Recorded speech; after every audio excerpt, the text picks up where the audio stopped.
আসসালামু আলাইকুম। কি অবস্থা সবার? কেমন আছো সবাই? সবাই কি আমার কথা স্পষ্ট শুনতে পারছো কিনা কাইন্ডলি একটু কমেন্ট করে জানিয়ে দাও। সবকিছু ঠিকঠাক আছে কিনা? আমরা দেখতে দেখতে আজকে পরিবেশ রসায়নের কত নাম্বার ক্লাস, 11 না 12? 13 নাম্বার ক্লাসে এসে পড়ছি। ওকে, আলহামদুলিল্লাহ। অ্যান্ড হচ্ছে আর একটা ক্লাস হইলে আমাদের পরিবেশ রসায়নের শর্ট সিলেবাস শেষ। আজকের ক্লাসের পরে আজকের ক্লাসের পরে যদি আরেকটা ক্লাস করি তাহলে আমাদের পরিবেশ রসায়নের কি হবে, শর্ট সিলেবাস শেষ হয়ে যাবে। তারপরে হচ্ছে আমরা ফুল সিলেবাসের বাকি অংশগুলো পড়ব। তাহলে তোমাদের টেনশন থাকবে না যে লেকচার তুমি যদি হচ্ছে 3 থেকে নিয়ে 14 পর্যন্ত করো। হ্যাঁ, লেকচার 3 থেকে 14 এই পর্যন্ত হচ্ছে তোমার কি হবে, মনে করো সুন্দরভাবে হচ্ছে পরিবেশ রসায়ন শর্ট সিলেবাস কাভারেজ হয়ে যাবে।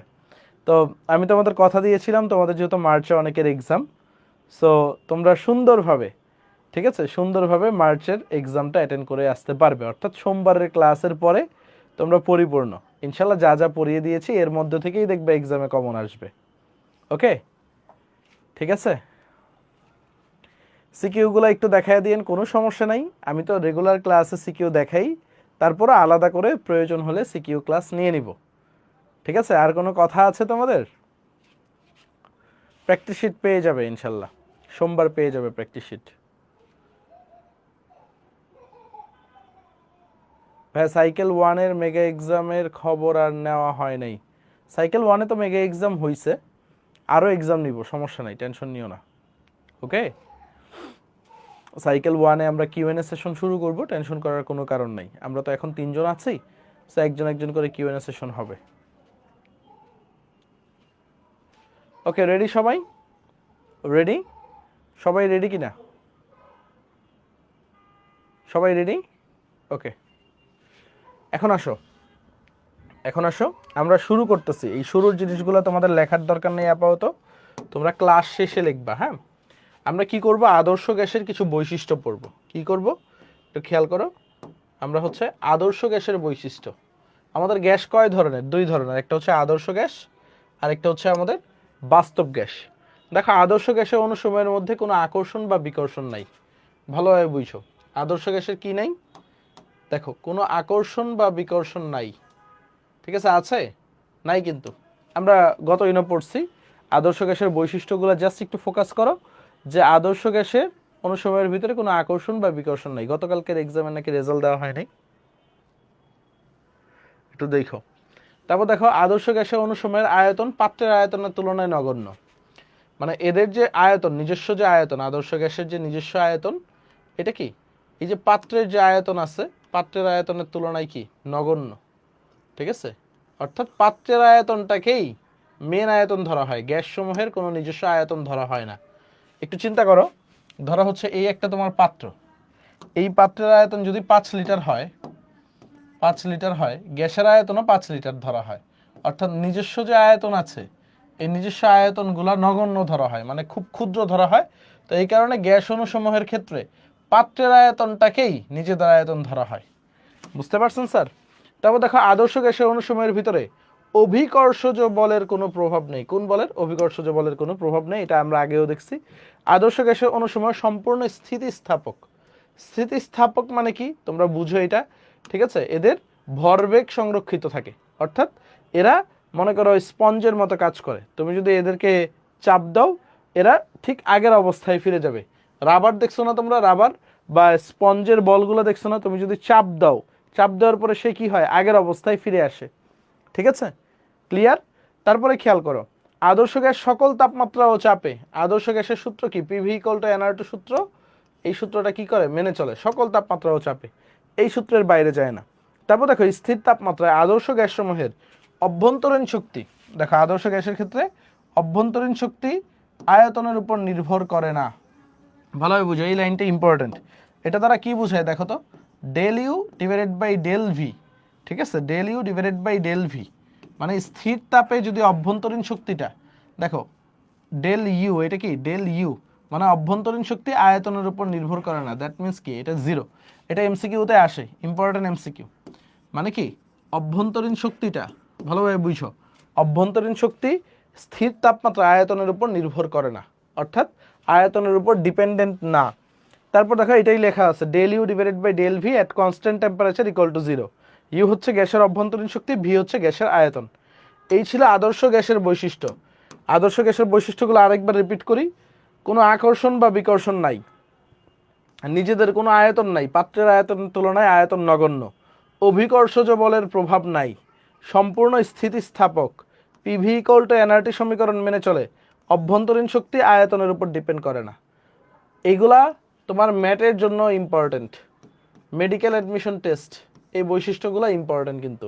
তারপর এইচএসসির জন্য এই বৈশিষ্ট্যগুলো ইম্পর্টেন্ট ফর এমসিকিউ, ঠিক আছে, ফর এমসিকিউ। আচ্ছা এই বৈশিষ্ট্যগুলো কেন পড়াইলেন একটু পরে আমি যে কনসেপ্টটা বুঝাবো এই কনসেপ্টের জন্য এই বৈশিষ্ট্যগুলো লাগবে। সো একটু ক্লিয়ার, আদর্শ গ্যাসের যে বৈশিষ্ট্যগুলো পড়াইছি ক্লিয়ার হইলে সবাই একটু সি কমেন্ট করো, সবাই একটু সি কমেন্ট করো ভাইয়া, সবাই সি। দেখো আদর্শ গ্যাসেরগুলো বুঝলে বাস্তব গ্যাসেরগুলো পানি ভাত, বাস্তব গ্যাসগুলো কি হবে উল্টা হবে। দেখো পৃথিবীতে আদর্শ গ্যাস বলতে কোনো গ্যাস নাই।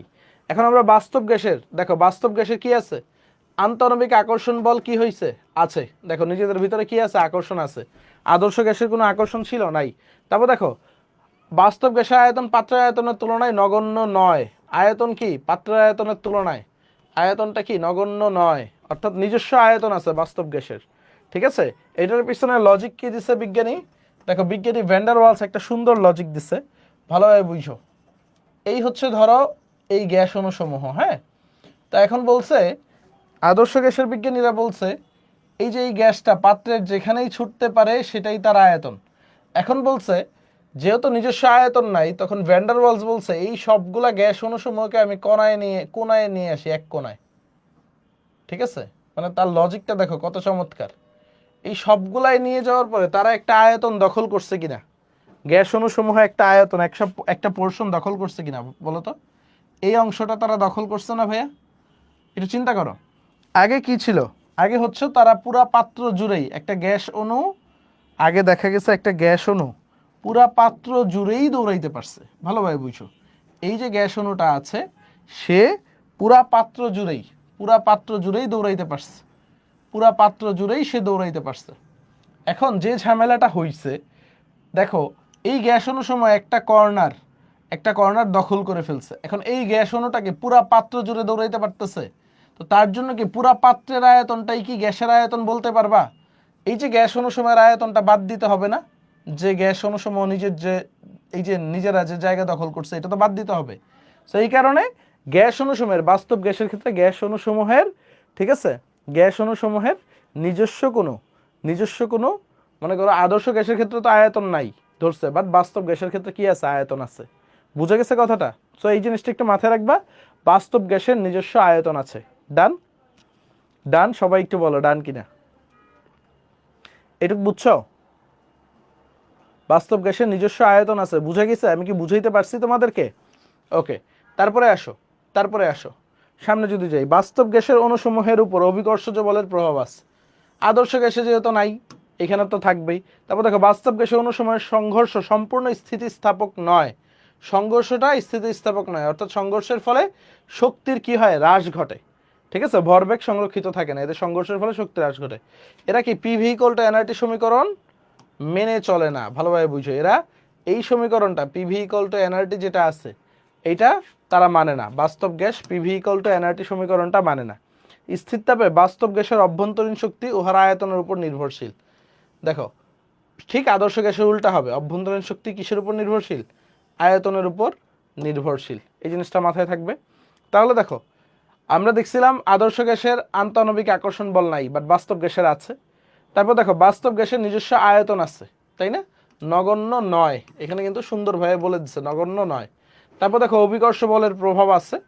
তারপর দেখো সম্পূর্ণ সংঘর্ষ স্থিতিস্থাপক নয়, অর্থাৎ সংঘর্ষের ফলে কি হয় শক্তির হ্রাস ঘটে, সংঘর্ষের ফলে শক্তির হ্রাস ঘটে। পিভি ইকুয়াল টু এনআরটি সমীকরণ মেনে চলে না, ঠিক আছে, একটু ভালোভাবে বুঝো। এবং এদের অভ্যন্তরীণ শক্তি আয়তনের উপর নির্ভরশীল। সো মনে থাকবে ঠিক আদর্শ গ্যাসের উল্টা কিন্তু, যা যা পড়াইছি সবগুলাই কি আদর্শ গ্যাসের উল্টা না ভাইয়া, সবগুলাই তো আদর্শ গ্যাসের উল্টা, তাই কি না ভাইয়া বলো আমাকে। ওকে, সো আদর্শ গ্যাস আর বাস্তব গ্যাসে আলাদা আলাদা বৈশিষ্ট্যগুলো দেখছি। এখন যদি এদের পার্থক্য বলে, পার্থক্যগুলা কি আমরা পারবো কিনা বলেন তো? আমি পার্থক্যগুলো তোমরা যেন বাসায় রিভাইজ দিতে পারো এই কারণে তুলে দিছি। দেখো, বাস্তব গ্যাস বাম পাশে দিছি, বাস্তব গ্যাস ডান পাশে দিয়েছি আদর্শ গ্যাস। সো বাস্তব gas PV equal to nRT সমীকরণ, এটা কি মেনে চলবে? পিভি ইকুয়াল টু এনআরটি সমীকরণ মেনে চলে না, ঠিক আছে? এটা একটু মাথায় রাখো, ঠিক আছে? এখন কখন আংশিকভাবে মেনে চলে ওইটা তোমার বোঝার দরকার নেই, এটা পড়াবো আমি তোমাকে। তারপর দেখো, আদর্শ গ্যাস সকল তাপমাত্রা ও চাপে পিভি ইকুয়াল টু এনআরটি সমীকরণ কি মেনে চলে। তোমাকে এই গ নাম্বারে যদি পার্থক্য লিখতে বলে বা খ নাম্বারে যদি পার্থক্য লিখতে বলে আশা করি দিয়ে আসতে পারবা। তারপর দেখো, প্রকৃতিতে সব গ্যাসীয় পদার্থ হচ্ছে বাস্তব গ্যাস, মানে প্রকৃতিতে যত গ্যাসীয় পদার্থ আছে সবগুলাই কি বাস্তব গ্যাস। প্রকৃতিতে কি আদর্শ গ্যাস বলতে কিছু আছে? দেখো তো, আদর্শ গ্যাসের কোনো অস্তিত্ব নাই। প্রকৃতিতে আদর্শ গ্যাসের কি নাই? কোনো অস্তিত্ব নাই, আদর্শ গ্যাস বলতে কিছু নাই, ঠিক আছে? এই সাউন্ড আছে? সাউন্ড আছে? জি জি, সবই ঠিকঠাক আছে।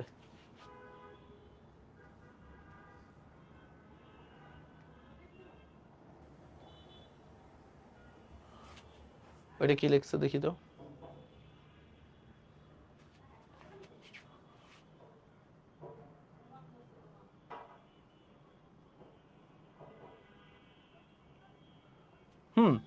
আসলেই একাডেমিকের কনসেপ্ট যদি তুমি ক্লিয়ার রাখো তাহলে অ্যাডমিশন আর কঠিন লাগবে না।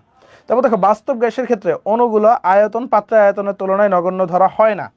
দেখো, আয়তন কি পাত্রের আয়তনের তুলনায় নগণ্য ধরা হয় না, নগণ্য ধরা হয় না, এই জিনিসটা মাথায় রাখো। আর এদের ক্ষেত্রে আয়তন কি নগণ্য ধরা হয়, পাত্রের আয়তনের তুলনায় নগণ্য ধরা হয়। এই একটু আগেই যেগুলো পড়ছো আমি জাস্ট আলাদা করে দিচ্ছি, তোমাকে 2টা বা 3টা চাইতে পারে। তারপর দেখো, বাস্তব গ্যাসের ক্ষেত্রে প্রতিটি অণুর মধ্যে পারস্পরিক আকর্ষণ বল ক্রিয়া করে। কি করে? আকর্ষণ বল ক্রিয়া করে। আর এদের ক্ষেত্রে ক্রিয়া করে না, শেষ। তারপর দেখো, বাস্তব গ্যাসের সংকোচনশীলতা গুণাঙ্ক, এটা এখনো পড়াই নেই তোমাদেরকে, একটু পরেই পড়াবো। এটাকে বলা হয় কম্প্রেসিবিলিটি ফ্যাক্টর, সংকোচনশীলতা গুণাঙ্ক, ঠিক আছে? কি হয়?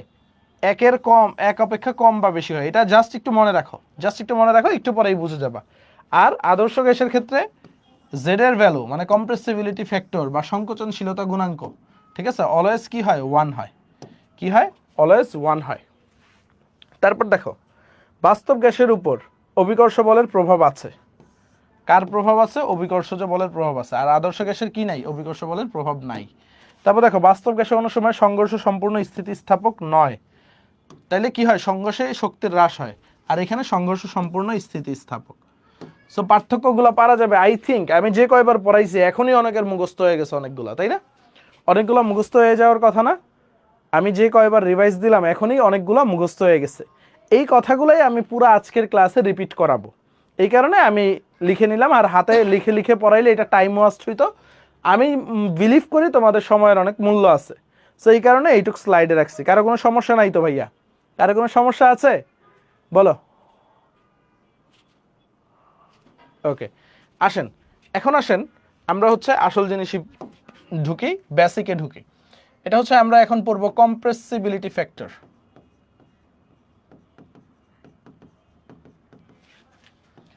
ফ্যাক্টর বা বাংলায় যেটাকে বলা হয় সংকোচনশীলতা গুণাঙ্ক।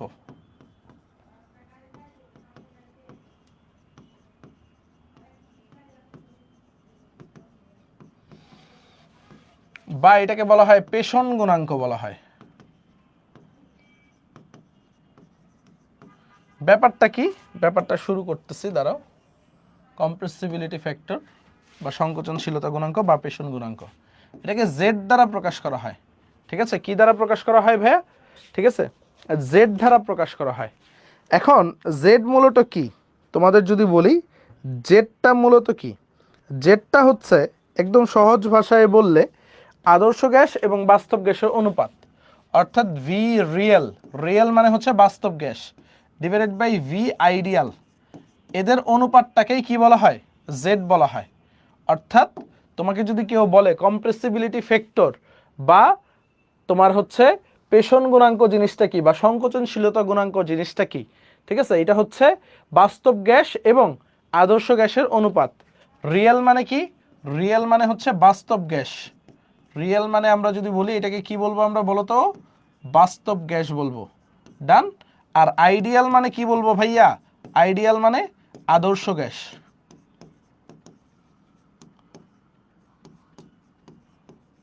গ্যাস। এখন একটু খেয়াল করো, এই জেড যদি 1 হয়, এই জেড যদি 1 হয়, তাহলে আমরা বলি হচ্ছে ভি রিয়েল মানে বাস্তব গ্যাস আর আদর্শ গ্যাস, আইডিয়াল গ্যাস কি হবে? সমান হবে। ঠিক আছে, বাস্তব গ্যাস আর আইডিয়াল গ্যাস সমান হয়ে যাবে। সো এই ক্ষেত্রে আমরা বলবো গ্যাসসমূহ আদর্শ আচরণ করবে। আদর্শ আচরণ বলতে কি, গ্যাসের ভিতরে, গ্যাস এর মধ্যে কোনো আকর্ষণের ইংলিশ কি বলো তো ভাইয়ারা? আকর্ষণের ইংলিশ হচ্ছে অ্যাট্রাকশন বা বিকর্ষণ কাজ করবে না।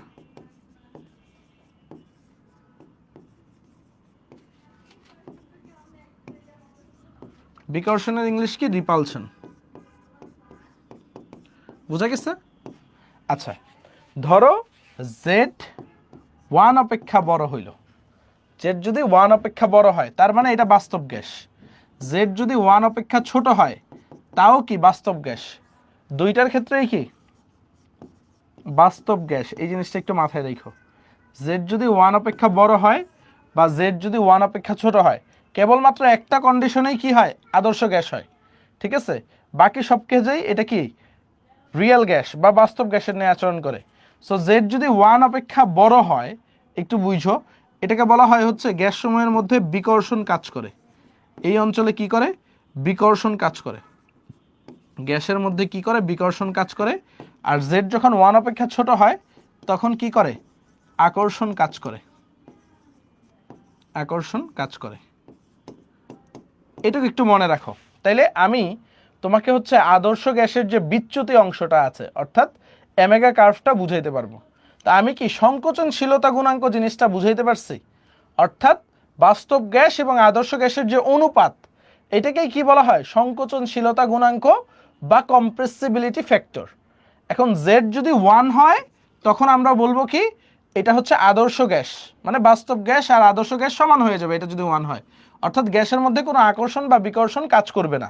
এখন জেড যদি 1 অপেক্ষা বড় হয় বা 1 অপেক্ষা ছোট হয় তখন এটা বাস্তব গ্যাসের ন্যায় আচরণ করবে।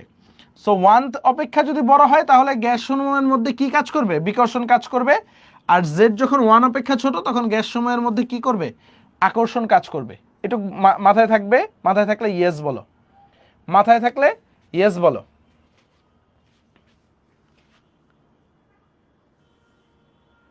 এটার কাজটা কি আমি বলতেছি। এই জেডের কাজটা কি এখনই বুঝবো। জেডের কাজটা বোঝার জন্য আমাদেরকে শিখতে হবে হচ্ছে ওমেগা বক্র। ঠিক আছে, বিজ্ঞানী ওমেগা একটা গ্রাফ দিয়েছে। ঠিক আছে, ওমেগা বক্র বলা হয়। এটা দিয়ে আমরা হচ্ছে এই জেডের মাধ্যমে আদর্শ গ্যাস থেকে বিচ্যুতি, আদর্শ অবস্থা থেকে বাস্তব গ্যাসের বিচ্যুতি, অবস্থা থেকে বাস্তব গ্যাস এর বিচ্যুতি বুঝায়। বিচ্যুতি বুঝায় মানে বাস্তব গ্যাসগুলা যে আদর্শ অবস্থা থেকে বিচ্যুতি দেখায় সেটা আমরা দেখব কিভাবে বিচ্যুতিটা দেখায়। ঠিক আছে, এই যে গ্রাফটা আছে, এই গ্রাফটা আমি এখন যে গ্রাফটা দেখাবো সেটাকে বলা হয় ওমেগা বক্র বা বলা হয় ওমেগাস কার্ভ। বিজ্ঞানী ওমেগার কার্ভ বলা হয়, ওমেগাস কার্ভ। ঠিক আছে, এই এখন যেটা পড়াবো এটা খুবই ইম্পর্টেন্ট, পরীক্ষায় আসে। পরীক্ষায় আসে, একটু ভালোভাবে বুঝো। এইখানে আমরা গ্রাফটা যেভাবে আঁকি, ঠিক আছে, গ্রাফটা আঁকি হচ্ছে পিভি বনাম পি গ্রাফ, পিভি বনাম পি গ্রাফ আঁকি, অথবা এই পিভিকেও জেড বলা হয়। এখন পিভি মানে জেড কিভাবে আসলো? পিভি অথবা জেড দেওয়া থাকে। একটু খেয়াল করো, আমরা বাস্তব গ্যাসের আদর্শ গ্যাসের ক্ষেত্রে সূত্র কি পড়ছি? পিভি ইকুয়াল টু এনআরটি না? সো আমি যদি একটা জেড দেই আমার কোনো সমস্যা আছে? কারণ কি জেড এর ভ্যালুটা আদর্শ গ্যাসের ক্ষেত্রে 1ই হয়, তাই না? সো আমি তো আদর্শ গ্যাসের ক্ষেত্রে এই জেডটা আনতে পারি না। স্যার একটু বলেন আনতে পারি কি পারি না? কারণ এই জেড এর ভ্যালু তো 1ই আদর্শ গ্যাসের ক্ষেত্রে। আদর্শর ক্ষেত্রে জেড এর ভ্যালু তো 1ই, তাই না? আদর্শ গ্যাসের জন্য তো আমি তো এই জেডটা আনতে পারি। Yes or not? সবাই একটু বলো, এই জেডটা আনতে পারি কিনা? সো জেডটা যদি আনতে পারি, ভালোভাবে বুঝো, PV equal to Z into nRT. তো এখন এই এনআরটি এটা কি কনস্ট্যান্ট না পুরো অংশটা? তো পিভি ইকুয়াল টু আমি লিখতে পারি জেড ইন্টু কনস্ট্যান্ট মানে ধ্রুবক, এটা লিখতে পারি।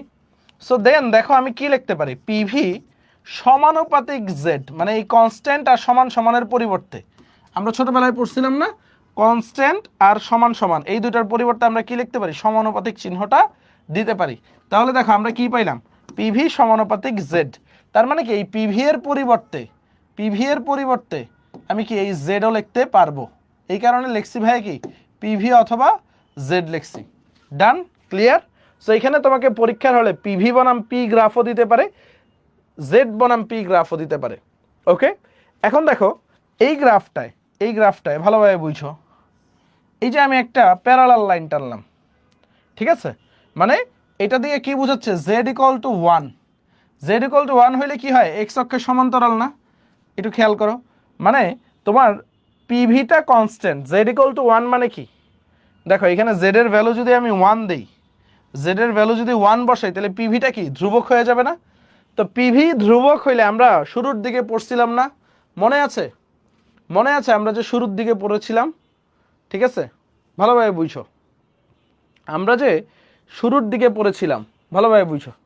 আচ্ছা, একজন বলছে টি কিভাবে কনস্ট্যান্ট, টিটা হচ্ছে আমরা একই তাপমাত্রায় বিক্রিয়াটা, একই তাপমাত্রায় পরিবর্তনটা দেখতেছি, ঠিক আছে, একটা ফিক্সড তাপমাত্রায় এই এক্সপেরিমেন্টটা করা হয়েছিল, একই তাপমাত্রায়, বুঝে গেছে, একই তাপমাত্রায় এক্সপেরিমেন্টটা করা হয়েছিল, তাই তাপমাত্রাটা কনস্ট্যান্ট, বুঝে গেছে, যার কনফিউশন আছে। সো এখন একটু খেয়াল করো, এইখানে এই যে মনে করো জেড যদি 1 হয়, তাহলে আমরা কি বলতে পারি, জেড যদি 1 হয় পিভি ইকুয়াল টু কনস্ট্যান্ট। তো পিভি যদি কনস্ট্যান্ট হয়, আমরা পড়ছিলাম না এক্স অক্ষের সমান্তরাল রেখা পাবো, মনে আছে বয়েলের সূত্রের যে গ্রাফগুলা করছিলাম, মনে পড়ে কিনা, ইয়েস অর নো বলো তোমরা? ওকে, আলহামদুলিল্লাহ মনে পড়ছে। এখন আসেন স্যার, এখন আসেন, পৃথিবীতে আদর্শ গ্যাস বলতে কোনো গ্যাস আছে? আমি যদি অ্যামোনিয়ার জন্য অ্যামেগা কার্ভ আঁকতে চাই, অ্যামেগার জন্য অ্যামেগা কার্ভ আঁকতে চাই, আমি যদি কার্বন ডাইঅক্সাইডের জন্য অ্যামেগা কার্ভ আঁকতে চাই, গ্রাফটা আঁকতে চাই, এরকম সরল রৈখিক হবে? বলো তো, এরকম সরল রৈখিক হবে? কারণ কেন হবে না, প্রশ্ন জাগে না? কারণ পৃথিবীতে আদর্শ গ্যাস বলতে কোনো গ্যাসই নাই, মানে কোনো গ্যাসেরই জেড ইকুয়াল টু 1 হবে না। সো আমাকে পরীক্ষার হলে দিয়ে দিল HCl, পরীক্ষার হলে দিয়ে দিল কার্বন ডাইঅক্সাইড, পরীক্ষার হলে দিয়ে দিল অ্যামোনিয়া, পরীক্ষার হলে দিয়ে দিল হাইড্রোজেন, পরীক্ষার হলে দিয়ে দিল হিলিয়াম, ঠিক আছে, বলল স্যার আপনি এই গ্যাসগুলোতে অ্যামেগা কার্ভে ইনপুট করেন, ঠিক আছে, অ্যামেগা কার্ভের ভিতরে এদের বিচ্যুতি দেখাও এই গ্যাসগুলা। এখন তোমার মাথায় তো আকাশ ভেঙে পড়লো যে ভাই এখন কার বিচ্যুতি কতটুকু হবে আমি কি মাপছি নাকি? বলেন তো, কার বিচ্যুতি কতটুকু হবে আমি মাপছি? ইয়েস অর নট, সবাই একটু বলেন, কার বিচ্যুতি কতটুকু হবে এটা কি মাপছি? বা এটা মাপার কি কোনো ওয়ে আছে? প্রশ্ন জাগে না ভাই, এটা মাপার কি কোনো ওয়ে আছে? প্রশ্ন জাগে কিনা? অবশ্যই জাগে। সো এখন দেখো এই যে এই অংশটা জেড এর কম না, জেড তো 1, এই অংশটা কি জেড লেস দেন 1 না, 1 অপেক্ষা কম অঞ্চল, এই অঞ্চলটা কি জেড গ্রেটার দেন 1? অবশ্যই। আমি একটু আগে তোমাদেরকে পড়াইছি জেড যদি 1 অপেক্ষা কম হয়, এই অঞ্চলটাকে কি বলা হয়, আকর্ষণ না বিকর্ষণ? বলো তো, জেড যদি 1 অপেক্ষা কম হয়, একটু আগে লিখে দিচ্ছি, খাতো দেখো, আকর্ষণ না বিকর্ষণ?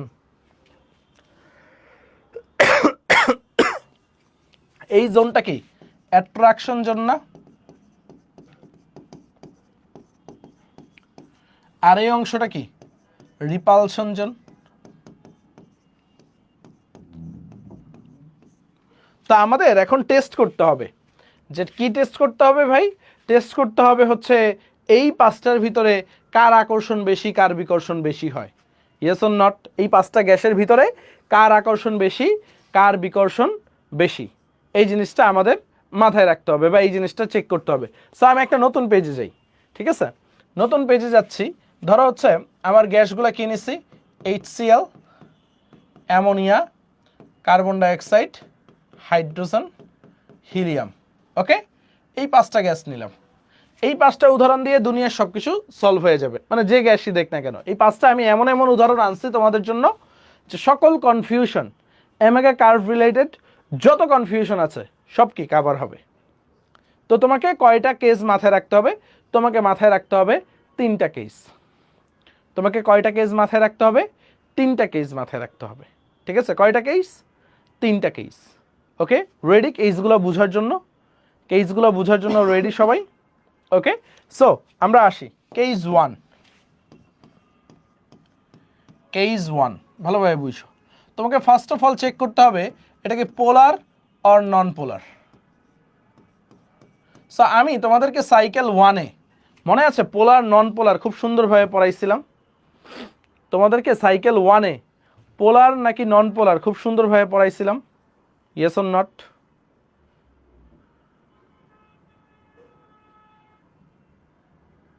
খুব সুন্দরভাবে পড়িয়েছিলাম। এখন দেখো এইখানে আমরা বলছিলাম লোন পেয়ার থাকলেই পোলার, তাই না? সো এখন দেখেন এই যে অ্যামোনিয়াটা কি? অ্যামোনিয়াটা হচ্ছে পোলার। এখন পোলার নন পোলার কেন চেক করব?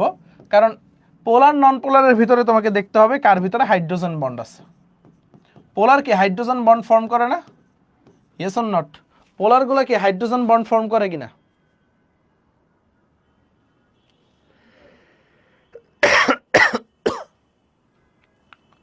দেখো পোলার কখন হয়? যখন তড়িৎ ঋণাত্মকতার পার্থক্য একটু ভালোভাবে বুঝো। নাইট্রোজেন হাইড্রোজেন, নাইট্রোজেনের তড়িৎ ঋণাত্মকতা কত? সবাই একটু কমেন্ট করো। নাইট্রোজেনের ইলেকট্রোনেগেটিভিটি কত? সবাই একটু কমেন্ট করো ভাইকে। নাইট্রোজেনের ইলেকট্রোনেগেটিভিটি কত? সবাই একটু কমেন্ট করো।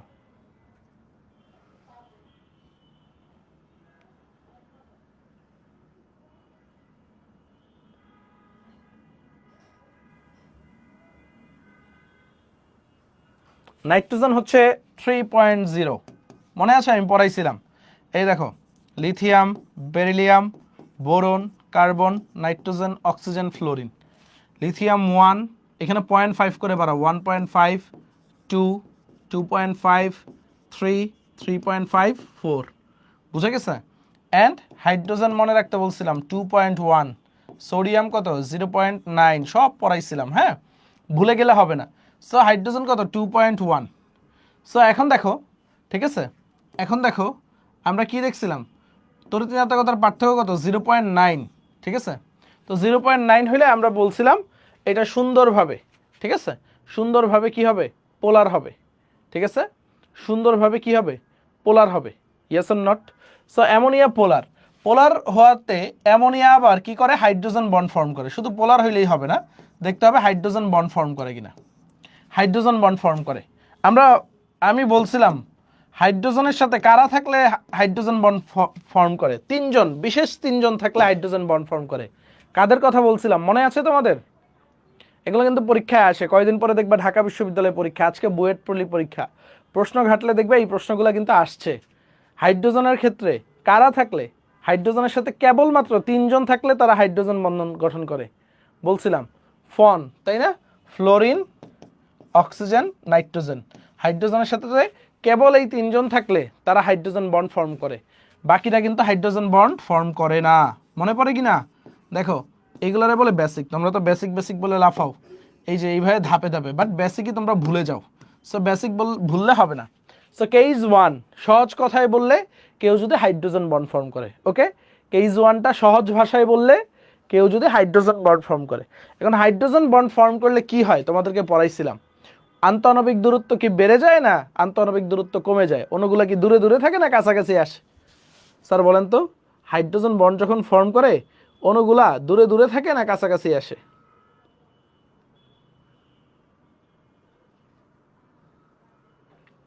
কি ব্যাপার, কেউ কোনো কমেন্ট করো না কেন?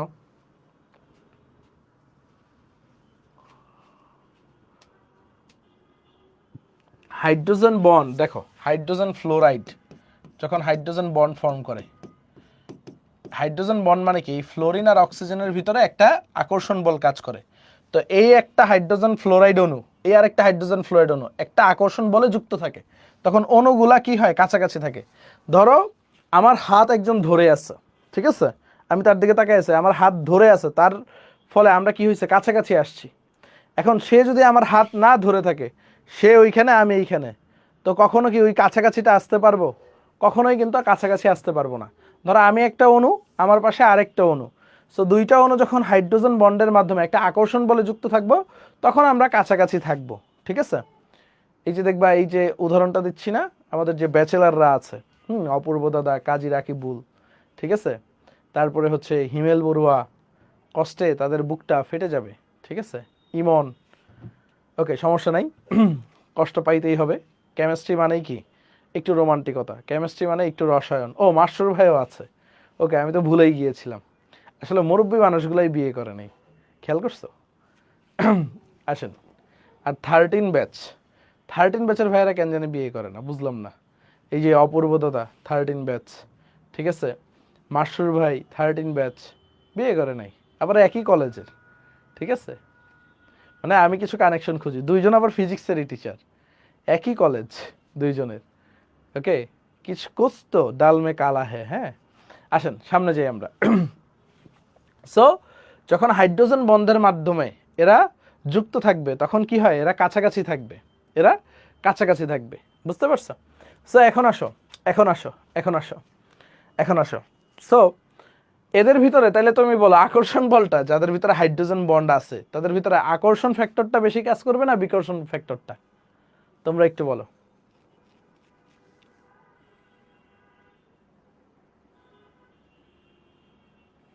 অ্যাট্রাকশন ফ্যাক্টর শুরুর দিকে কাজ করবে। দেখো, কেমিস্ট্রি মানেই হচ্ছে বাস্তবমুখী শিক্ষা। ঠিক আছে? মানে অতি কাছে আসাও ভালো না। দেখবা হচ্ছে প্রত্যেক ভালোবাসারই একটা কি আছে? সমাপ্তি আছে, ইন্ড আছে। তুমি খেয়াল করে দেখবা হুমায়ুন ফরিদি, তুমি খেয়াল করে দেখবা তাহসান সাহেব, ঠিক আছে, যতগুলাই আইকনিক ভালোবাসা ছিল, ঠিক আছে, সবগুলারই কি আছে? একটা বিচ্ছেদ আছে বা একটা ইতি আছে। ঠিক আছে? সো এইখানেও যখন হচ্ছে ধরো হচ্ছে প্রথম দিকে তো আকর্ষণ ফ্যাক্টরটা বেশি কাজ করছে। ধরো এই হচ্ছে একটা অ্যামোনিয়া, এই আরেকটা অ্যামোনিয়া, এরা আকর্ষণ ফ্যাক্টরের ফলে কাছে আসছে। ঠিক আছে? এও কাছে আসছে, এও কাছে আসছে, কাছে আসছে, কাছে আসছে, কাছে আসছে, কাছে আসছে, কাছে আসছে, কাছে আসছে, এত কাছে আইসা পড়ছে, এদের নিউক্লিয়াস গুলা কাছাকাছি এসে পড়ছে, নিউক্লিয়াস গুলা কাছাকাছি এসে পড়ছে। ঠিক আছে? এখন খেয়াল করো, খেয়াল করো, এখন নিউক্লিয়াস নিউক্লিয়াস পরস্পরে কি করে ভাই, বলো তো? ঠিক আছে, নিউক্লিয়াস নিউক্লিয়াস পরস্পরে কি করে? বিকর্ষণ করে। নিউক্লিয়াস নিউক্লিয়াস পরস্পরে বিকর্ষণ করে। সো যখন তারা কাছে আসতে থাকবে, অ্যাট্রাকশন ফ্যাক্টর যখন বাড়তে থাকবে, একটা পর্যায়ে কি হবে? একটা পর্যায়ে এদের ভিতরে বিকর্ষণটা শুরু হয়ে যাবে। একটা পর্যায়ে এদের ভিতরে বিকর্ষণটা শুরু হয়ে যাবে। তখন যখন এরা কাছে আসবে, এদের ভিতরে আবার বিকর্ষণ ফ্যাক্টরটা বাড়তে থাকবে। তাহলে কি অ্যামোনিয়ার ভিতরে শুরুর দিকে কি থাকবে? আকর্ষণ ফ্যাক্টরটা সবচেয়ে বেশি থাকবে। তারপরে কি হবে? এদের ক্ষেত্রে বিকর্ষণ ফ্যাক্টরটাও কি হবে? বেশি হবে। ঠিক আছে? সো অ্যামোনিয়ার ক্ষেত্রে একটা কমেন্ট লিখে রাখতে পারি যে শুরুর দিকে, একটু খেয়াল করো, শুরুর দিকে, আচ্ছা অন্য পাশে লিখি, ফর অ্যামোনিয়া, শুরুতে যার হাইড্রোজেন বন্ড আছে, তার আকর্ষণ ফ্যাক্টর সবচেয়ে বেশি কাজ করবে।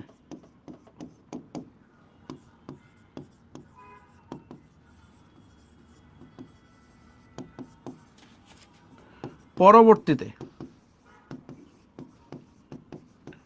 নিউক্লিয়াস দ্বয় কাছে আসায়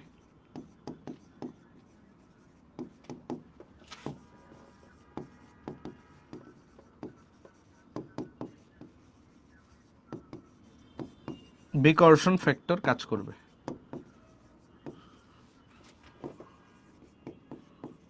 ডান? ঠিক আছে? বুঝছো সবাই? বুঝলে ওয়ান বলো। ঠিক আছে? বুঝলে সবাই ওয়ান বলো। ক্লিয়ার? তাহলে দেখছো, কেমিস্ট্রি হচ্ছে তোমার জীবনমুখী শিক্ষা। এই কারণে আমরা বলি কেমিস্ট্রিকে নোবেল সাবজেক্ট। ওকে, কেমিস্ট্রিকে আমরা কেন নোবেল সাবজেক্ট বলি? কারণ এটা তোমার লাইফের সাথে অতপ্রতভাবে জড়িয়ে, অতপ্রতভাবে জড়িয়ে আছে। ওকে, ক্লিয়ার? ক্লিয়ার?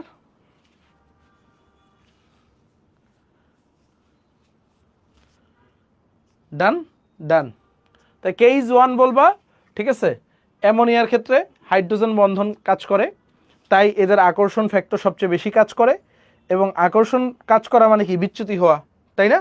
এবং পরবর্তীতে নিউক্লিয়াস কাছে আসে, বিকর্ষণ ফ্যাক্টর বেশি কাজ করে। এখন আসো K2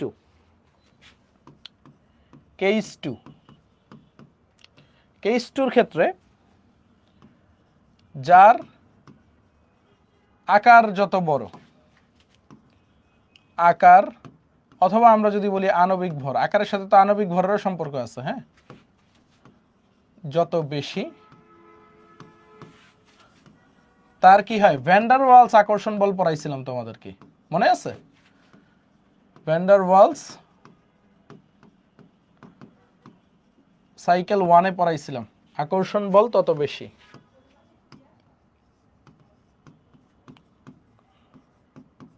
সো দেখো, আমি কার্বন ডাই অক্সাইড, HCl এই দুইটা গ্যাসের ক্ষেত্রে যদি আসি, এই দুইটার ক্ষেত্রে কার্বন ডাই অক্সাইডের আণবিক ভর কত? 44, HCl কত? 36.5। আকার কার বড়? বুঝতেই পারতেছো, কার্বন ডাই অক্সাইডের আকার বড়, হাইড্রোক্লোরিক অ্যাসিডের আকার ছোট। সো যার আকার বড় তার কি হবে, ভ্যান ডার ওয়ালস আকর্ষণটা বেশি, ঠিক আছে? ভ্যান ডার ওয়ালস আকর্ষণ বেশি, ঠিক আছে? সো আমরা অনায়াসে কি বলবো এইখানে, কি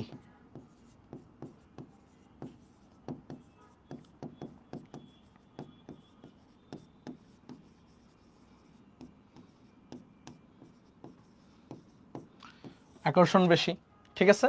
তাহলে কার বিচ্যুতিটা বেশি হবে? কার বিচ্যুতি বেশি হবে, কার্বন ডাই অক্সাইড না HCl এর? বলো তো, যার আকর্ষণ বেশি সে কি নিচের দিকে আসবে না? একটু ভালোভাবে বুঝো। যার আকর্ষণ বেশি তারই তো বিচ্যুতি বেশি, ঠিক আছে? এখন তোমাকে এই তিনটা জিনিস ভালোভাবে বুঝো, অ্যামোনিয়া, কার্বন ডাই অক্সাইড আর HCl, এই তিনটা জিনিস আমি তোমাকে একটু ফিগারের মাধ্যমে দেখাই। আকর্ষণ বেশি মানে কি? ভালোভাবে বুঝো, আকর্ষণ বেশি মানে কি? গ্রাফটা কি উপরের দিকে যাবে না নিচের দিকে আসবে বলো তো? আকর্ষণ বেশি মানে কি, গ্রাফটা উপরের দিকে আসবে না নিচের দিকে আসবে? অবশ্যই নিচের দিকে আসবে। আচ্ছা, অ্যামোনিয়া, আমি কাঠটা আঁকতেছি ভাইয়া, ধরো এখন অ্যামোনিয়ারটা আঁকতেছি। অ্যামোনিয়া নিচের দিকে আসছে, বিচ্যুতি সবচেয়ে বেশি। বিচ্যুতি হইতে হইতে তারপরে কি হয়, বিকর্ষণটা কি আস্তে আস্তে কমতে, সরি, আকর্ষণটা আস্তে আস্তে কমতে থাকে, বিকর্ষণ বাড়তে থাকে না ভাইয়া? একটু ভালোভাবে বুঝো, আমি আর একটু সুন্দর হয়ে দিই। বিকর্ষণটা কি বাড়তে থাকে কিনা স্যার বলেন? আস্তে আস্তে বিকর্ষণটা কি হয়, বাড়তে থাকে। আকর্ষণ প্রথমে সবচেয়ে বেশি হয়, তারপরে বিকর্ষণটাও কি হয়, আস্তে আস্তে বাড়তে থাকে। এটা ক্লিয়ার স্যার বলেন? অ্যামোনিয়ার ক্ষেত্রে এইটুকু বুঝছো? বুঝলে 1 বলো সবাই, বুঝলে সবাই 1 বলো, বুঝলে সবাই 1 বলো।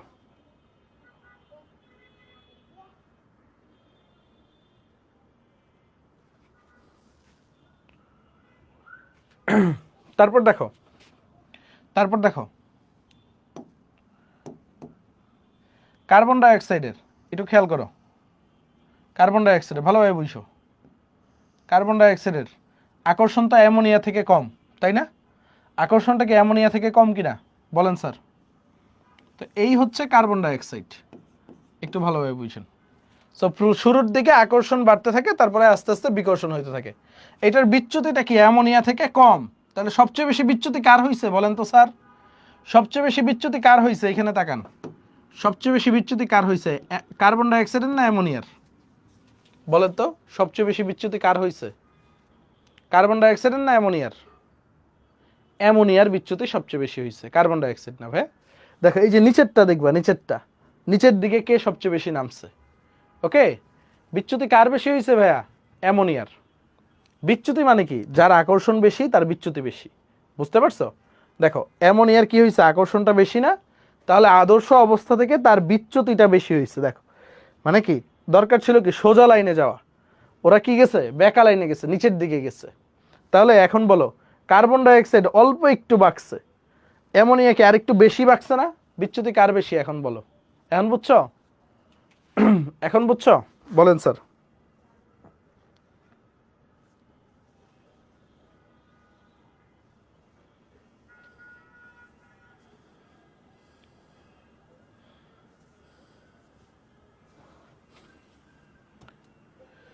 এখন দেখো তোমরা বুঝে গেছো HClটা কি হবে ভাইয়া। HClটা ধরো আমি যদি HClটা দেখাই, HCl এর বিচ্যুতি কি কার্বন ডাইঅক্সাইড থেকে আরেকটু কম না, তখন এটা কি হবে, এই যে ভাই উপরের দিকে দিবে HCl। ঠিক আছে, ডান ডান। এখন দেখো হাইড্রোজেন আর হিলিয়াম, হাইড্রোজেন আর হিলিয়াম এই দুইটাই কি আকারে ছোট না? দুইটা গ্যাসই কি আকারে ছোট কিনা বলো? হাইড্রোজেন আর হিলিয়াম দুইটা গ্যাসই কি আকারে ছোট। এখন দেখো কেস 3 ক্ষেত্রে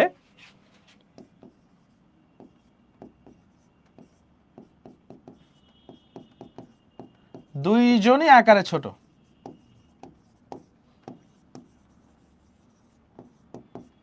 এখন আকারে ছোট হইলে দেখো, আকারে ছোট হইলে নিউক্লিয়াসগুলো কি কাছাকাছি থাকবে কিনা বলো তো? নিউক্লিয়াসগুলো কি কাছাকাছি থাকবে না? Yes or not? এগুলো তো আকারে যথেষ্ট বড় ছিল, নিউক্লিয়াসগুলো দূরে দূরে ছিল বাবা। এই হাইড্রোজেন আর হিলিয়াম দুইটাই তো আকারে ছোট্ট ছোট্ট। এখন দুইটারই তো নিউক্লিয়াস কাছাকাছি আছে, ঠিক আছে? কারণ কাছাকাছি থাকলে বিকর্ষণ বেশি হবে না আকর্ষণ বেশি হবে? নিউক্লিয়াস কাছাকাছি থাকলে বলেন?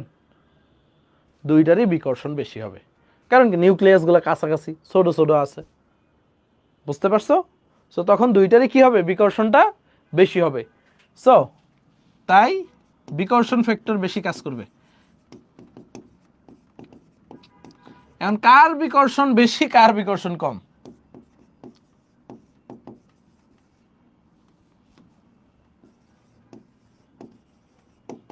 আমরা এতদিন কি পড়ছি, কেস 2 তে কি পড়ছি? যার আকার বড়, ভালোভাবে বুঝো, যার আকার বড় তার কি আকর্ষণ বেশি না? যার আকার বড় তার কি আকর্ষণ বেশি কিনা? ঠিক আছে। আর যার আকার ছোট তার কি বিকর্ষণ বেশি? উল্টাটা হইলে বলো, যার আকার ছোট তার কি বিকর্ষণ বেশি কিনা?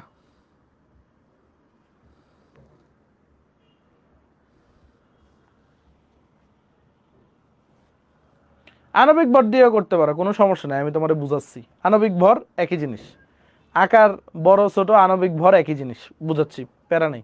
আকারটা হচ্ছে অ্যাকচুয়াল জিনিস আর কি। এখন দেখেন হাইড্রোজেন আর হিলিয়ামের ভিতরে, ভালোভাবে বুঝো, হাইড্রোজেন আর হিলিয়ামের ভিতরে বলো কার আকার বড়? হাইড্রোজেন আর হিলিয়ামের ভিতরে কার আকার বড় ভাইয়া বলো? হাইড্রোজেন আর হিলিয়ামের ভিতরে কার আকার বড়?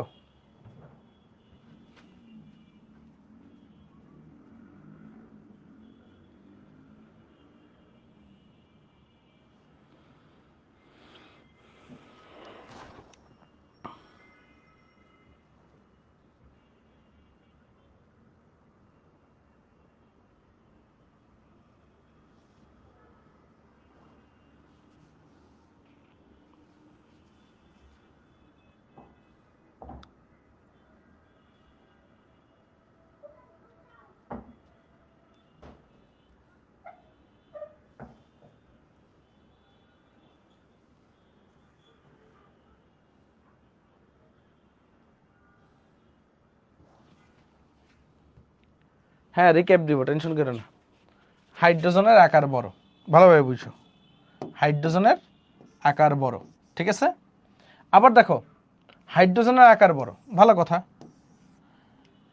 কার আণবিক ভর বেশি, হিলিয়ামের না হচ্ছে হাইড্রোজেনের? তোমার যেহেতু আণবিক ভর দিয়েই বুঝাইছি, আণবিক ভর দিয়ে আগে বুঝাই।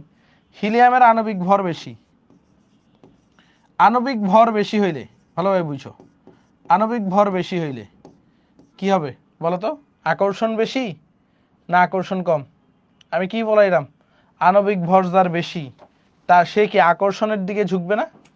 ভালোভাবে বুঝো, আণবিক ভর যার বেশি সে কি আকর্ষণের দিকে ঝুঁকবে না বিকর্ষণের দিকে ঝুঁকবে বলো তো? আণবিক ভর যার বেশি, দেখো এতক্ষণ কি বললাম, কার্বন ডাইঅক্সাইড আণবিক ভর বেশি, মনে রাখবা যার ভর বেশি সে উপরে যাবে না নিচে যাবে বলো আমারে? যার ভর বেশি সে উপরের দিকে উঠবে না নিচের দিকে নামবে? নিচের দিকে নামবে না? সো এই দেখো হিলিয়ামের ভর বেশি, এই হচ্ছে হিলিয়াম, তো দেন এই হচ্ছে হাইড্রোজেন। বুঝা গেছে? কমন সেন্স কাজ করছে? বুঝছেন স্যার? দেখো যত উপরের দিকে যাবে তত কি হবে, বিকর্ষণ বাড়তেছে।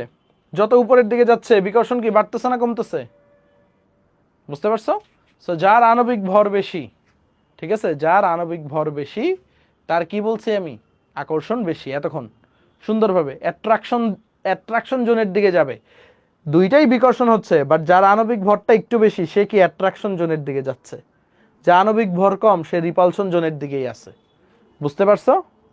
ঠিক আছে, আণবিক ভর তো হিলিয়ামের বেশি, বাবারে বাবা, হাইড্রোজেনের কি হবে, বিকর্ষণটা বেশি হবে। ওকে, ঠিক আছে, ক্লিয়ার?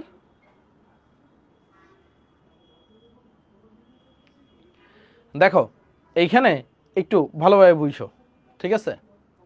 এখন হাইড্রোজেন আর হিলিয়ামের ভিতরে কার বিচ্যুতিটা বেশি তোমার যদি বলে, বিচ্যুতি কার বেশি? দেখো আদর্শ থেকে কে বিচ্যুত বেশি হয়েছে বিকর্ষণের দিকে, হাইড্রোজেনের বিচ্যুতি বেশি হয়েছে না হিলিয়ামের বিচ্যুতি বেশি হয়েছে? তুমিই বলো। বিচ্যুতিটা হাইড্রোজেনের বেশি, ঠিক আছে, তুমি ফিগার দেখেই বলতে পারবা। এইখানে দেখো, এইখানে কার বিচ্যুতি সবচেয়ে বেশি হয়েছে, অ্যামোনিয়ার বিচ্যুতি সবচেয়ে বেশি হয়েছে, ঠিক আছে, ভালোভাবে বুঝো। অ্যামোনিয়ার বিচ্যুতি সবচেয়ে বেশি, তারপরে কার্বন ডাইঅক্সাইড, তারপরে HCl, তারপরে হিলিয়াম, তারপরে কি হাইড্রোজেন। বুঝা গেছে? হিলিয়াম আর হাইড্রোজেনের বিচ্যুতিটা কম, বাট এদের থেকে কার বিচ্যুতি বেশি, হিলিয়াম আর হাইড্রোজেনের মধ্যে হাইড্রোজেনের বিচ্যুতিটা বেশি। ক্লিয়ার? আমি আরেকবার রিক্যাপ করে দিচ্ছি।